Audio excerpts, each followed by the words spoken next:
안녕하십니까.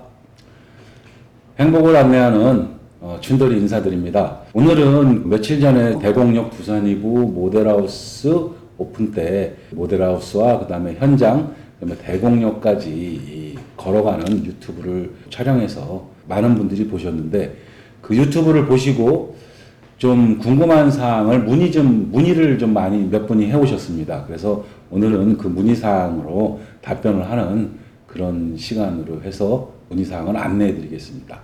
어느 분이 전화를 하셔갖고 본인이 청약이 가능한가, 과연 청약 조건이 어떤가를 물어보셨습니다. 대곡역 두산 2부는 그 추첨제 60%, 가점제 40%로 그 모집 공고가 났습니다. 추첨제 60%는 글자 그대로 운이 있으면 되는 거고요. 다만 이제 그 조건이 맞아져야 되는데, 추첨제의 조건은 이번에 청약 조정지역에서 풀렸기 때문에 과거에는 청약 조정지역이었을 때는 세대주였는데 세대주가 아닌 세대원도 가능하고 주택 유무에 관계없이 청약이 가능합니다. 그러니까 세대주, 세대원 청약 가능하고 주택이 있어도 청약이 가능하고, 그 다음에 그 청약통장 가입 후 12개월, 1년이 지나면은 1년이 지난 상태에 만 19세 이상의 대한민국 국민이면은 청약이 가능합니다. 다만 고양시 1년 우선 거주의 조건이 있기 때문에 고양시가 아닌 지역의 분들은 조금, 고양시 우선 지역으로 해서 거기서 1순위 마감이 안 되면은 타 지역으로 가지만은 고양시 거주자 1년 이상 분들이 전체 마감이 돼버리면은 타 지역은 기회가 없게 되겠습니다. 그래서 굉장히 과거보다는 좋아진 추첨제, 가점제를 적용받고 전매 제한이 6개월밖에 되지 않기 때문에 청약 조정 지역에서 풀려서 해제됐기 때문에 6개월밖에 되지 않기 때문에 6개월 이후에 무제한 전매가 가능합니다. 그래서 향후에 가격 상승이나 투자자들이 많은 투자자들이 그 계약을 하거나 또 6개월 이후에 투자로서 구입을 하지 않을까, 이런 예상이 됩니다. 또 어떤 분은 당첨 확률이 좀 어떻게 되냐고 물어보셨습니다. 당첨 확률은 참 답변하기가 쉬운 문제는 아닌데, 다만 이제 제가 한번 분석을 해봤습니다. 대곡역 두산 2부는 그 조합원 아파트이기 때문에 조합원들이 선택을 하고 그 나머지만 분양을 하게 돼 있는데, 34평형은 84A 타입을 조합원들이 많이 선택을 하셨습니다. 그래서 84A 타입 같은 경우에는 저층 위주로만 남아 있어서 거의 저층 위주로 분양이 되고, 84B 타입 같은 경우에는 선택을 많이 안 하셨기 때문에 세대수도 그렇고 층도 고층도 좀 있고, 84형을 선택하실 것 같으면 84B 타입에 넣으면 아무래도 확률이 좀 높지 않을까 생각이 됩니다. 그리고 59 타입 같은 경우는 여러 가지 타입이 있지만은 그 중에 59A 타입과 한번 G 타입을 한번 비교를 해드리겠습니다. 59A 타입 같은 경우에는 전용 면적은 똑같습니다. A 타입과 B 타입, 평면도도 똑같고 다 똑같습니다. 다만 차이가 뭐냐면은 A 타입은 B 타입보다 공용 면적이 적습니다. 그래서 그 분양가 자체는 계약 면적으로 따지기 때문에, 계약 면적이란 전용 면적 플러스 공용 면적, 뭐 이런 나머지 뭐 주차장, 뭐 복도 이런 걸 다 플러스를 하기 때문에 59G 타입 같은 경우에는 공용 면적이 편성이 높기 때문에 분양가가 로얄층 기준으로, 가장 로얄층 기준으로 한 600만 원 정도 가까이 가격이 좀 비쌉니다. 그래서 조합원들께서 59A 타입을 선택을 많이 하셨어요.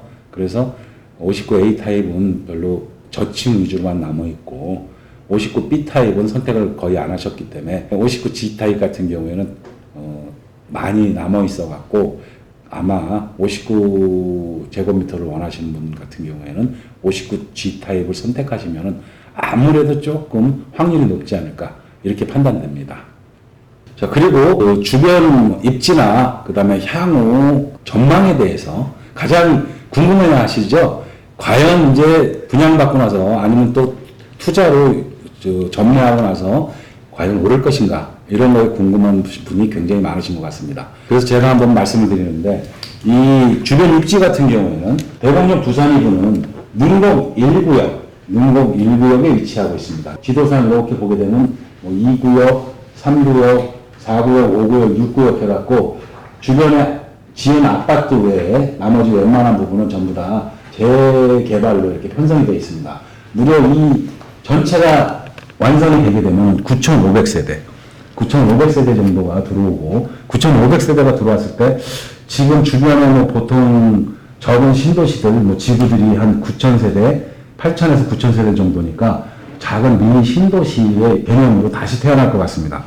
과거의 구도심에서 기존 신도시의 개념으로, 그리고 주변에 이미 화정이랄지 그 행신이랄지 기존 인프라들, 마트, 편의시설 같은 게 들어와 있기 때문에 상당히 유리할 것으로 예상되고, 그 다음에 바로 옆에 지도에 보시면 대곡지구, 대곡 역세권 개발, 이게 진행이 되고 있습니다. 지금은 뭐 공사 안 되고 허허 벌판이고 지금 도상하고 있겠지만은 2024년까지는 확정되는 걸로 발표되었습니다. 그래서 대곡역에 무려 5개의 지하철 환승역이 들어오기 때문에 종합복합 환승센터, 그 다음에 뭐 자정용지에 기존 기업들을 유치할 수 있는 뭐 그런 기업 사무실이나 기업이 들어올 수 있는 그런 부분, 그 다음에 주거지역, 그 다음에 업무시설 등 해갖고 아마 2024년까지 이게 완성이 되게 되면은 대곡역 두산이부가 2022년 9월 입주 예정입니다. 지금 한 2년, 한 10개월의 입주 예정인데 그때쯤 되면 여기 공사가 거의 진행되고 있을 거고 한 2년 정도 지나면은 이 대곡역이 상당히 발달될 것으로 예상합니다. 대곡역 같은 거 한번 보시죠. 3호선이 이미 들어오고 있고, 지하철 3호선이 이미 대곡역에 운행이 되고 있고, 경의중앙선이 운행이 되고 있습니다. 그 다음에 우리나라에서 가장 관심들이 많은 GTX, 광역급행철도, 수도권 광역급행철도 GTX A선이 지금 공사를 하고 있지만은 대곡역을 정차합니다. 그 다음에 서해선이라 해서 지금 이미 안산에서 소사까지 연결이 돼 있고, 소사에서 대곡까지 연결을 해서 서해선도 대곡역으로 들어옵니다. 물론 얼마 전에 발표로 대곡역에서 백마역까지 연장하는 걸로 이렇게 발표가 났는데, 서해선은 그 다음에 마지막으로 세전역에서 향동지구역, 그 다음에 창릉신도시의 화랑역, 창릉역, 도내역을 거쳐 화정지구역, 대곡역, 그 다음에 고양시청역까지 가는 고양선이 확정 발표되었기 때문에 무려 5개의 복합 역세권으로 앞으로 개발이 될 예정입니다. 제 생각 같아서는 지금 한 소사 대곡선이 출입구가 약간 대곡역 두산이도 가까이에 들어오지 않을까, 그쪽 라인으로 가까이 여기 새롭게 확대가 되면서 두산이구 쪽으로, 대곡역 두산이구 쪽으로 여기 들어오지 않을까, 이런 판단이 됩니다. 그리고 도로망 같은 경우도 한번 살펴보겠습니다. 지금 문곡 1구역, 대곡역 두산이구에서 가까이에 1자유로, 서울의 강변북로하고 있는 1자유로, 그 다음에 2자유로, 파주까지 연결되는 2자유로, 그 다음에 김포대교에서 저 쭉 올라가는 외곽순환 고속도로까지 굉장히 그 가까이에 서울 진입과 그 고속도로가 가까이에 있기 때문에 교통여건도 굉장히 좋은 거로 판단되고 있습니다. 대곡역 두산이구는 그 주변 입지 및 그 다음에 지하철 5개 노선, 그 다음에 그 가까운 그 도로에 진입하기 좋은 주변 도로 여건, 이런 여러 가지를 판단해 봤을 때 굉장히 앞으로 상당히 발전이나 그 가격 상승의 요인이 있지 않을까 생각됩니다. 거기에다가 또 이번에 청약 조정지역 해제가 또 편성이 됐기 때문에 같이 이제 또 갑자기 분양하기 바로 전에 또 그런 호재가 발표가 돼 갖고 뭐 여러 가지 투자하기 좋은 여건이 형성됐습니다.